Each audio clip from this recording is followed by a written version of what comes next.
Hello, I'm William Michael of the Classical Liberal Arts Academy, and this year, if you've been following news on the Academy website, you'll know that I'm planning on publishing video lectures and even live classes for students in the Academy. And as I get started, we're planning to get that activity started in November, but I'd like to take some time now and then to answer questions and respond to messages I receive about studies, about classical Catholic education, about homeschooling, private schooling, um, relating to work in the Classical Liberal Arts Academy. So one question I received today that I receive quite frequently, as you can imagine, is just a question about how to study.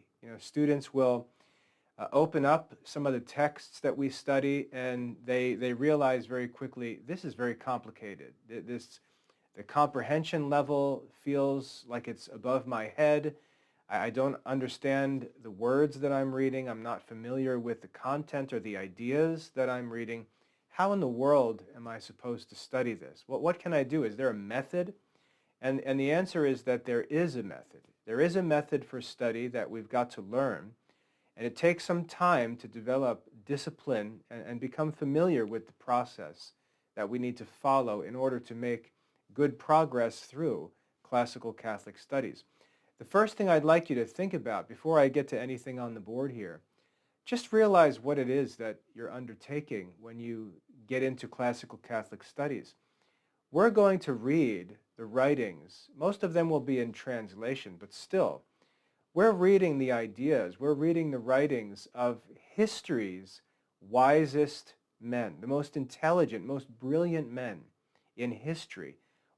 Us dopey modern people are attempting audaciously to read and understand their ideas. So the challenge is great, and we've got to realize that. What we're undertaking is great, and it's going to be difficult, and it's going to take time, and it's going to be uncomfortable, it's going to be humiliating at times, but that's what we're signing up for. That's what we're seeking.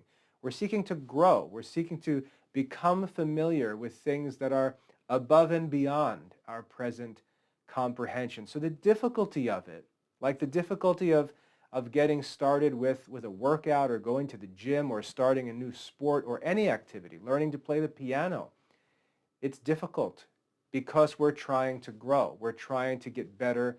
We're trying to move into a level of intellectual life that's beyond us right now. And it's very difficult. So don't get discouraged when you find it difficult. You should expect it to be difficult and respect the studies. Respect the studies because they are difficult. So don't let that bother you. Don't feel like there's something strange going on or you have some sort of learning disability, because reading the works of history's wisest men is not easy. So what I'd like to share is a process for doing this. I'd like to share a method that you should become comfortable with by practicing it. At first, it's going to need to be very rigid because you need to learn the process. But over time, you'll just sort of get used to it, and you'll just roll through it because there's really no other way to go about it. As I get into live classes and recorded lectures this upcoming year, I'm going to follow this method as I teach these lessons. This is going to be the method for my lectures because really the nature of true teaching is really tutoring. An experienced student is simply helping inexperienced students to try and allow them to make better progress than he was able to make. That's really the goal of true tutoring and teaching. It's to practice the golden rule and do to my neighbor what I would have liked someone to have done for me. So this method that I'm going to teach for study will also be the method that you see me follow as I teach this coming year. So how to study for mastery, and we're assuming that we're studying challenging content, philosophical content, theological content, the classical liberal arts, and so on. And the same method is going to apply to all of these studies, so it's worth learning. So let's say we have a new lesson. To use the example that was referred to by the man who sent me a message today asking for help. He's studying Aristotle's Nicomachean Ethics, and he opens up to the first chapter in that book, translated into English, but still, even the English is challenging to us, translated by Thomas Taylor. And he looks at it and he reads it and he realizes that this is just very difficult. I don't even know that I understand the ideas in English. So what should I do? And before we get into the work, before we start reading, we should do a little bit of research just to become familiar with the context. What is it that we're about to read? Who wrote it? When was it written? Why was it written? We can grab some simple information like that from Google or ChatGPT. It's not important. We're just trying to prepare ourselves, just to get a general idea of what it is that we're going to study so we can start with some context. As we get through these studies, we may find out that the information we learned in the beginning when we first tried to gather some context for the reading wasn't even accurate. And so we may need to correct that over time. That's why I say it's not a big deal. We're just looking to get started. So take a few minutes, do a little bit of research, and just gather some contextual information. Who wrote this? When was this written? Think about the chronology of it. Think about how it relates to other authors and when they lived, when they wrote. Think of how it relates to other writings, and just sort of put yourself into a chronological framework as you begin the study. That's often very helpful. So think, who wrote it? When was it written? And then lastly, to some degree, why was this written? What's the purpose of this work? Now, fortunately, good authors will often tell us these things as they begin to write. Good authors will often tell us what their intention is, what their purpose is. They'll identify the problems they're addressing or responding to. They'll tell us what they hope to achieve, and so on. So as we get started reading, we're going to keep an eye out for that kind of contextual information to understand the purpose of the writing. So first step, just take some time, gather some contextual information, a Google search, ChatGPT, it doesn't matter. We're just looking for some basic info to place ourselves, to prepare ourselves in order to read the writing. Now, in a lecture, as I'm going to be doing in the near future, I'll provide this sort of contextual information. In the old days, it was referred to as a prelection, sort of a preparation for reading. And that was one of the tutor's jobs, was to prepare the students to read. So I'll provide some of that contextual information, but you can gather it pretty easily on your own. So before you read, gather some context, get an idea of what it is that you're about to read, who wrote it, when it was written, why it was written, and so on, before you get started. That brings us to step two. Step two, you're going to read. And what I mean by read is simply start at the beginning of the lesson, whatever it may be, chapter 1 of book 1 of Aristotle's Ethics, and read through it to the end. You're not going to try to understand everything. You're not going to look up words in the dictionary, anything like that. Just read through the entire lesson. Because the goal of this first reading, this step 2 here on this list, the goal is just to become familiar with the content of the book. This is a great place to use audiobooks, for example. You can just listen to it, just become familiar with the content. You're basically asking the question, what does this chapter even contain? What topics are discussed in this lesson? What do I need to learn this lesson? You're just familiarizing yourself with the content, but the key is to read through the whole lesson from beginning to end. You can skim through it, listen to an audio book, whatever is convenient for you. Just become familiar with the content. When you've finished that first reading, what's good to do then, you see on the list here, is to divide. As you read it, pay attention to just simple references the author might make to different parts of the lesson. He may say, as Aristotle often does, we intend in this lesson to address these 3 things. First, and then later he says second, and later he says third. And you can identify those places in the text and make a note of that. So take some time to divide the text. And the goal of dividing the text is to try and recognize the order in the author's mind, the order of what it was that he wished to communicate in this particular lesson. So divide the text, get an idea of how the content of the lesson is arranged, and try to get an idea of the author's order. That's step 3. Step 4 is to go ahead and study the lesson. And this is where exhaustive study takes place. So this 4th step, we go back to the beginning. We have an idea of the context. We've already read through it one time. We have an idea, maybe sketchy, but still some idea of the order that the author had for the lesson. And now we sit down and we get to work and we study. The first thing we're going to do is just start reading carefully, and we're going to investigate everything. If we come across a word we're not familiar with, we're going to get a dictionary out and look that word up.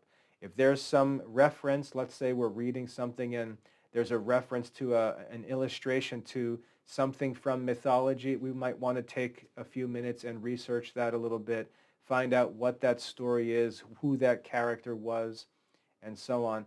Just take our time, work through the text, and study the content from beginning to end.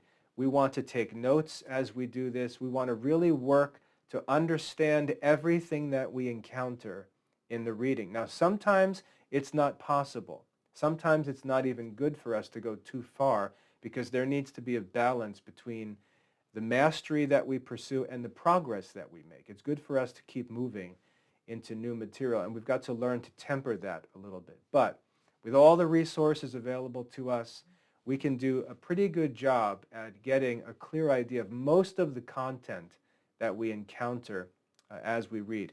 As far as study tools, in the Classical Liberal Arts Academy, we offer free access to the Oxford English Dictionary to all of our students for this purpose.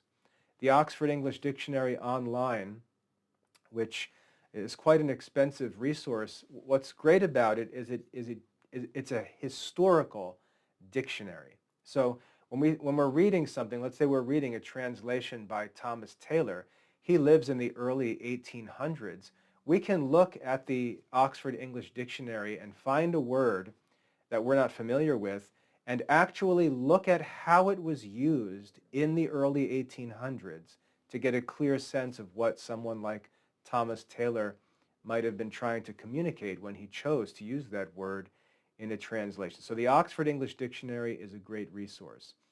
With all the tools we have, with AI tools and Google searches, we can find just about anything.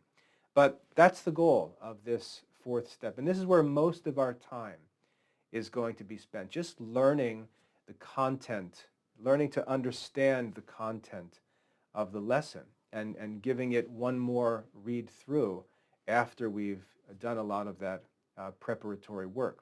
Now, this again is one of the benefits of having an experienced tutor, because an experienced tutor has already done most of that work and can easily share it in a few minutes as he walks through a lecture. So having a tutor is helpful, but it's not necessary because we have so many tools available. Remember, if we go back into medieval history, kids who were in school, they had none of these resources. There wasn't a place where they could quickly look up words or look up references or illustrations or go and quickly read passages from history or mythology or something like that.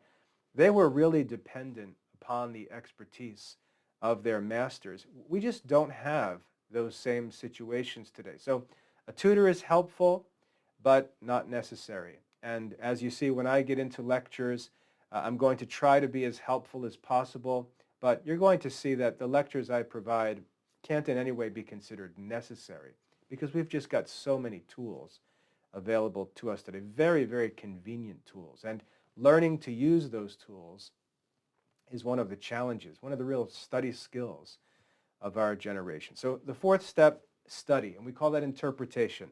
We're seeking to understand the content of what we're reading. Now, once we get through all of that, once we've We've already done some contextual research. We've read through the text from beginning to end. We've worked to get an idea if there's any sort of division or order of content in the lesson.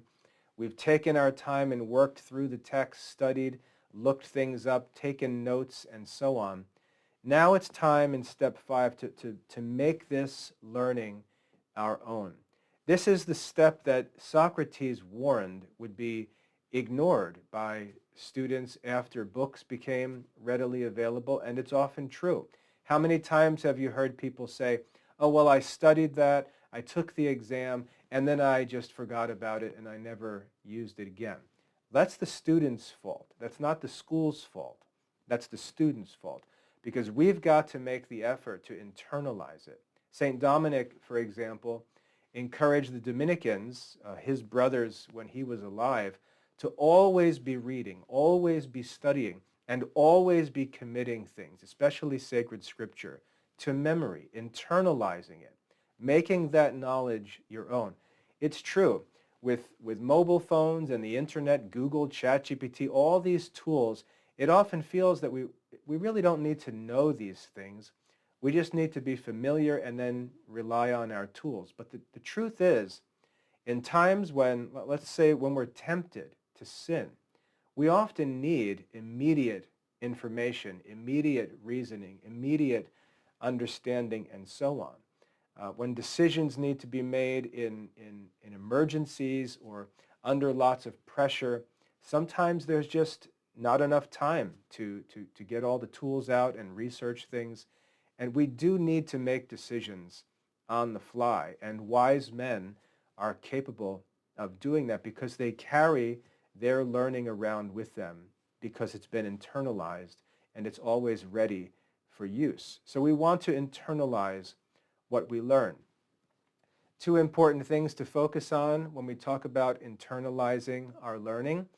We want to memorize things. We want to memorize important principles, important lines or quotes that strike us, that we think are significant.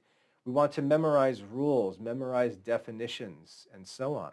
As much as we can within a reasonable amount of time, we want to commit the most important ideas, the most important parts of anything we study. We want to commit that to memory, to carry with us. And even if we're not going to, recite it in the future or share it, it's still helpful in future studies, even to remember that we had studied this or that in a previous book or another course or another lesson for the sake of reference. So it's just a helpful achievement, or a helpful benefit, I should say, of our study when we carry it with us into our other studies, into life, into future decisions, and so on. So take some time, find a few lines in every lesson, highlight a few points, and commit them to memory to carry with you. The other point there on step 5 is automaticity. We want knowledge to become automatic.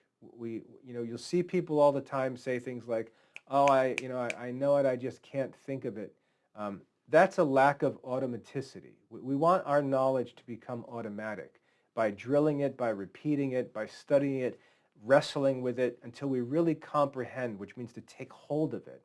We really have grasp of our knowledge and it becomes automatic. If you ask us a question, that information is ready. That definition is ready. That word is ready, and so on. So we're working towards automaticity. That's a goal. So memorization, automaticity, we want to take hold of, we want to comprehend what we've learned and make it ours so that it becomes part of us.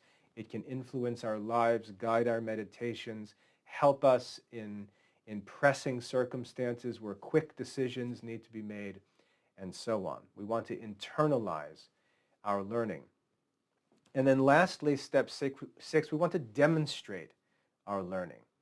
Proverbs says, let another man's lips praise you and not your own lips. We hear people all the time talking about what they know, telling what they've studied and so on. But who knows? Who knows who has studied what or whether they've actually learned it well or how well they've learned it? We don't know. We demonstrate our learning. We seek to demonstrate it. We put our learning to the test. We don't judge ourselves. We don't evaluate ourselves. We don't just say, well, all that I care about is that I express my... No, that's a bunch of nonsense. We subject ourselves to the challenge of demonstration, and there's lots of ways to do that. In the Classical Liberal Arts Academy, we provide assessments in our system. We provide quizzes, tests, exams, written assessments, and so on. We give students the opportunity to develop and demonstrate their mastery. That's an important step, to demonstrate your mastery. All these methods we use, quizzes, tests, written assignments, and then the ultimate test, as Aristotle explains, the ultimate test is to teach.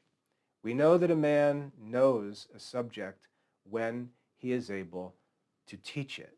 And so I challenge students to find ways to teach. Become a tutor. Help other students. Get on forums. On our course web pages, there are forums where students can ask questions and things like that.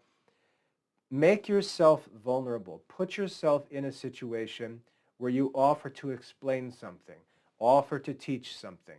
Start a blog. Write articles that are explanatory. Challenge yourself to explain complicated concepts, answer challenging questions, solve difficult problems, and so on. Make yourself vulnerable. It requires humility. It requires some risk-taking. But that's how we develop this ability to teach. Focus on your ability to help other people with your learning, not just judge yourself and determine whether you think you know something or not. Let others be the judge of how well you know something by taking it upon yourself to attempt to teach it. Social media is a good place for this. Argue with people. Get into discussions. Try to communicate or clarify things. If you see someone criticizing the Catholic faith, make an effort to answer their questions or destroy their criticisms. Challenge yourself to teach, because ultimately that's the greatest test of your mastery, right? We know that a man knows something when he's able to teach it. I always encourage students to start blogs and publish articles for this purpose. They rarely ever listen to me. But you'll see me, I mean, if you've been around the Classical Liberal Arts Academy, you've seen me doing this for 17 years, and I've been doing it for much longer than that. I'm always responding to comments on social media, answering emails, responding to controversial topics, posting videos, talks. The reason why I do that is not because I think I'm going to change the world or because I think that every social media post is important. The reason why I do that is that it's always good exercise. I'm constantly exercising myself to answer questions, solve problems, destroy arguments against my own beliefs, and so on. I'm working and working and working to always challenge myself to demonstrate my learning by communicating it, by teaching, by explaining, and so on. And that's the reason why I do those things.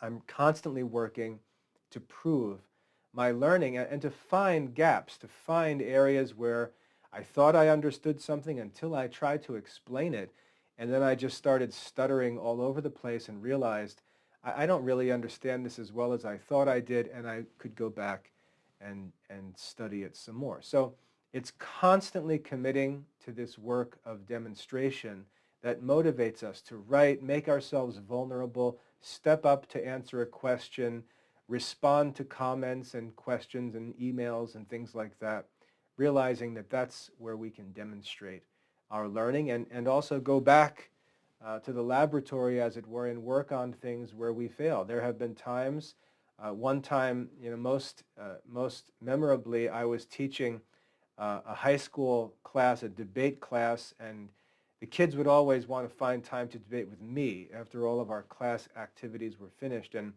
one time a kid asked a question, we got into it, and he actually pulled a quote out of the Summa Theologica that proved me wrong. And it's just a great experience to come into the realization that something you're thinking, something that you're leaning upon as a premise or as a principle is actually not true, because once you correct that, it opens up all kinds of corrections at all other levels and all other areas. So it's just good to make ourselves vulnerable, to not be afraid to be wrong sometimes, to not be afraid to lose an argument, but go into all of those activities seeking to test yourself and find your own weaknesses and faults, and then get back to your desk and work on fixing those weaknesses. So that's a quick overview of this method for study. Now, I explained it in 25 minutes or so. It takes time to learn what this feels like, what this looks like, how to actually do this. You've got to get your study area set up. You've got to get the resources organized in order to do this more and more efficiently. As I mentioned, I'm going to be offering live classes and recorded lectures where I'm going to do a lot of this work for my students. So you're free to enjoy those resources when they're available. But you've got to get yourself organized. You've got to get your study areas set up, your resources set up, your schedule, your routine. You've got to develop, a discipline for study, because there is a method to it. There is an approach that needs to be taken. I don't think there's 1,000 different ways to skin this cat. There's a pretty well-established standard method that was in place through history. And I'll say in history, because if we go back and read the commentaries or the lectures of St. Thomas Aquinas, and we can because they're available, if we go back and read his lectures, we can see in his lectures that this is what he's doing. We can identify these steps in his lectures, and not only in his lectures, but in the activities that the students did, in the exercises that the schools conducted, like disputations, examinations, and so on.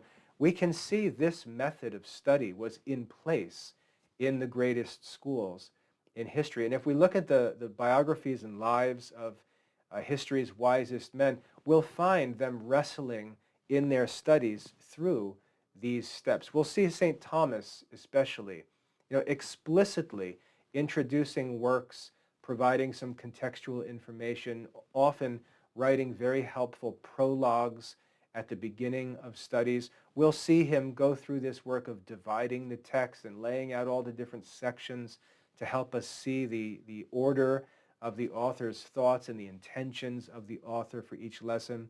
We'll see him work through the interpretation, explain the meanings of words, explain the origins of different arguments, refer us to authorities and sources for different premises and things like that. And we obviously know the history of memory work, internalizing in medieval studies, and then demonstration by disputations, examinations, and today we've just got so many resources, online quizzes, automatically graded written assignment. There are just so many resources available, all of which you can see on display in the Classical Liberal Arts Academy. We've just got the tools, we've got better tools to do all of these things than they did, and we've just got to get to work at it. They were very diligent, very focused. We're scatterbrained, running around all over the place, distracted by the tools we have. We've got to learn to get these things under control, to focus, to establish some discipline and get into a routine, because there's so much to study. So as far as the method goes, I would recommend these 6 steps, and just to review them: establish the context of what you're about to read. Read through it from beginning to end just to survey the content, get an idea of what you're going to study, what you need to learn, what the challenge is that's ahead of you, and so on. Then seek to divide the reading, recognize order in the reading that the author himself has established so that you can get an idea of the order of the author's thoughts. Then go through the work of thoroughly studying, line by line, the content of the lesson. After you've done that, you've got all your notes, you've got all these questions answered, problems solved, vocabulary defined, and so on. Then draw from that lesson whatever you think is worthy of memorization. Review your notes, recite your notes, review the details, vocabulary, whatever you've established, and work so that it becomes automatic. That's the goal again. And then lastly, Subject yourself to the challenge of demonstration. Subject yourself to quizzes, written assignments, tests, exams, discussions. Offer to teach someone, offer to help someone, respond to forum questions, respond to social media posts, write blog articles, volunteer to teach, volunteer to tutor. Put yourself out there, challenge yourself to demonstrate your learning, and develop this as a cycle of constant self-improvement, constant study, constant development of mastery, constant research, constant efforts to demonstrate your learning. And if you give yourself time and are realistic, you'll make great progress in your learning. So again, when you get started with these studies and you look at these works and you start reading and you feel overwhelmed, you should realize that's why we're doing this in the first place. We're reading things that are at a different level because we want to get to a different level. It's going to be difficult. It's going to take some time, but there is a method to make it as efficient as possible. And best of all, where you can find experienced tutors willing to help you with the content. Scripture says, seek the counsel of every wise man. And so if you can find a tutor who's going to walk you through a text, explain things, and when I say wise, I really just mean a man whose life you trust, who you can see lives a balanced Catholic life, who has experience in the study, someone you trust. Get yourself in the presence of that tutor and draw out of him everything you can. That's what teachers are for. That's the whole point of it. So I hope that's helpful. If you've got any more questions, practical study questions, if you want to talk more about, what resources are available, where can we find them, things like that, I'm happy to answer those questions. But jot this method down, put it on the bulletin board next to your desk, and as you pick up your books to study next time, use this as a guide to approach this work methodically, to work through it, and I think you'll find it very helpful in becoming efficient and productive in your studies. I hope that helps. God bless.